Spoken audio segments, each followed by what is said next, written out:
The Aboriginal people of southwestern Australia named this marsupial chuditch, and that's pretty much the sound it makes if it becomes really annoyed. The chuditch is also known as the western quoll. The only place these animals are now found in the wild is in the southwest corner of Western Australia. The chuditch is one of the endangered native animals that are being bred in a special native species breeding program here at this zoo. Glenn Gaycorse is about to show us some of his very special babies. Okay, here you go, Ange. Oh, he's so tiny. Well, actually, when they're born, they're about the size of a pink grain of rice. So how old are these little ones? At the moment, these are about 2 months of age. So how many can she have in a batch?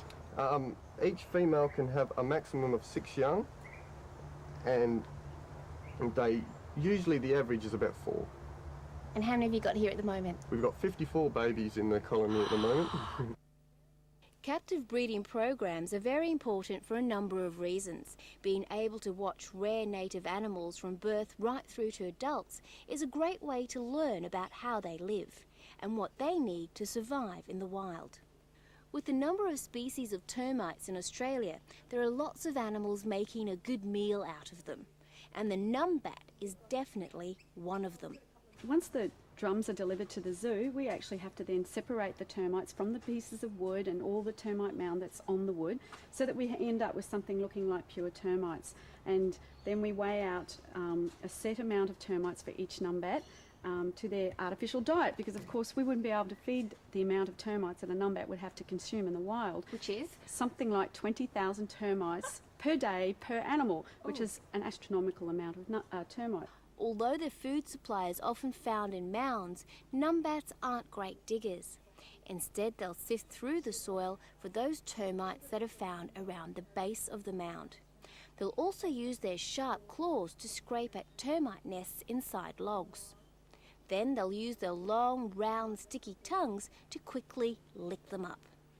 Numbats are diurnal, which means they sleep at night and feed during the day, which is the opposite to most other marsupials. This little numbat is approximately 9 months of age. He'll be fully weaned by the end of October, and this is the only reason why I can actually get him out at this moment, because he is starting to eat a little bit of solids at the moment.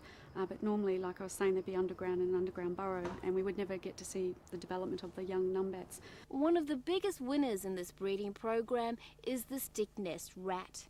This creature was virtually extinct in Western Australia for almost 100 years, but not anymore.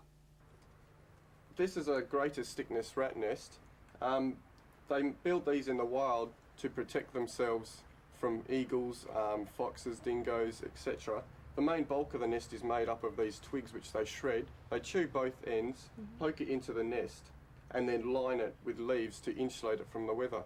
Several generations of the rodents may live in the same nest, but often they will make a few changes. In captivity, they don't really modify their nests too much.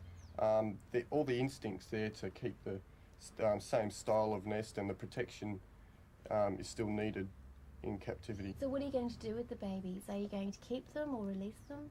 Most of the juveniles in our collection at the moment will be maintained for all the breeding purposes for the future.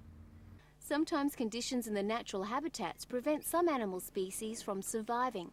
Captive breeding programs like this can literally provide a whole new lease of life and ensure the future survival for an otherwise seriously endangered species.